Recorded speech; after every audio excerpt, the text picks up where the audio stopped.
ఈ రోజు నుంచి మరోసారి 3 రోజుల సింగపూర్ పర్యటనకు ముఖ్యమంత్రి చంద్రబాబు నాయుడు గారు వెళ్తూ ఉన్నారు. తన వెంట మంత్రి నారాయణ గారు కూడా ఉన్నారట. సో సింగపూర్ పర్యటనకు ఎందుకనంటే వెరీ సింపుల్ ఆన్సర్. ఆంధ్రప్రదేశ్ను సింగపూర్ లాగా చేయడం కోసం. సో సింగపూర్ అనేది ఒక టౌను, ఒక పట్టణం అంతే. కానీ ఆంధ్రప్రదేశ్ పరిస్థితులు సరే సింగపూర్ లాగా చేసాకని చెప్పి వెళ్తామంటూ ఉన్నారు. ఇంత రెగ్యులర్ ఇంటర్వెల్స్లో ఎందుకు చంద్రబాబు నాయుడు గారైనా, మంత్రులైనా, అధికారులైనా వరుస పెట్టి సింగపూర్ వెళ్తూ ఉన్నారు? అలా వెళ్ళడం ద్వారా ఫైనల్గా వీళ్ళు ఏం సాధించుకొని వస్తున్నారు అనేది $1,000,000 ప్రశ్నే. మన మంత్రులు వెళ్ళొచ్చారు వారం రోజుల పాటు అని, వారం 10 రోజులు ఏదో ట్రైనింగ్ అని. ఏం ట్రైనింగ్ పొందారు, ఇక్కడ ఏం అప్లై చేస్తున్నారో తెలియదు. ఇక్కడికి వచ్చినప్పటి నుంచి మళ్ళీ ఇంకా వాళ్ళ రాజకీయ ప్రత్యర్థులను తిడుతూనే ఉన్నారు. ఈసారి వాడు వీడు అని తిడుతూ ఉన్నారు. సింగపూర్కి వెళ్ళకముందన్న వాడు వీడు అనేది లేకుండా ఉండినేమో ఇప్పుడు మంత్రులే వాళ్ళ ప్రత్యర్థి రాజకీయ పార్టీలకు చెందిన వాళ్ళని వాడు వీడు అనేది తిడుతూ ఉన్నారు. ఇంతకుముందు కంటే ఈ సింగపూర్కి వచ్చిన తర్వాత ఇంకెక్కువ అబద్ధాలు చెబుతూ ఉన్నారు.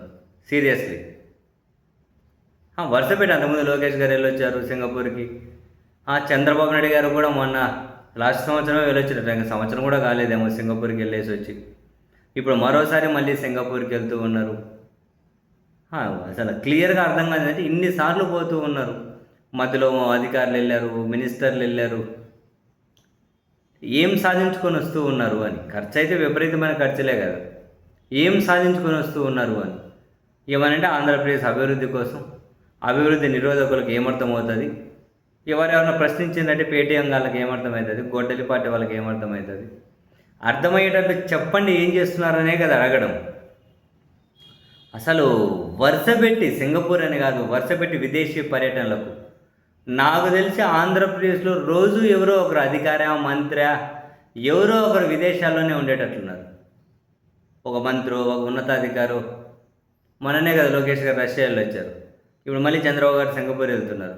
లోకేష్ గారు రష్యా గారు వెళ్ళొచ్చాకంటే లోకేష్ గారు రష్యా వెళ్ళొచ్చాకంటే ముందు మంత్రులు సింగపూర్ వెళ్ళొచ్చారు. వాళ్ళు వెళ్ళొచ్చిన తర్వాత మధ్యలో అధికారులు వెళ్ళారు. ఏం పర్యటనలు అబ్బా స్వామి. ఇప్పుడు మళ్ళీ 3 రోజులు అంట.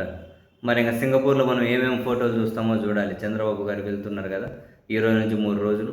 మరి ఏమేమి ఫోటోలు వదులుతారో చూద్దాం. అంటే ఏం సాధించుకొని వస్తారనేది $1,000,000 ప్రశ్నే. చూడాలి.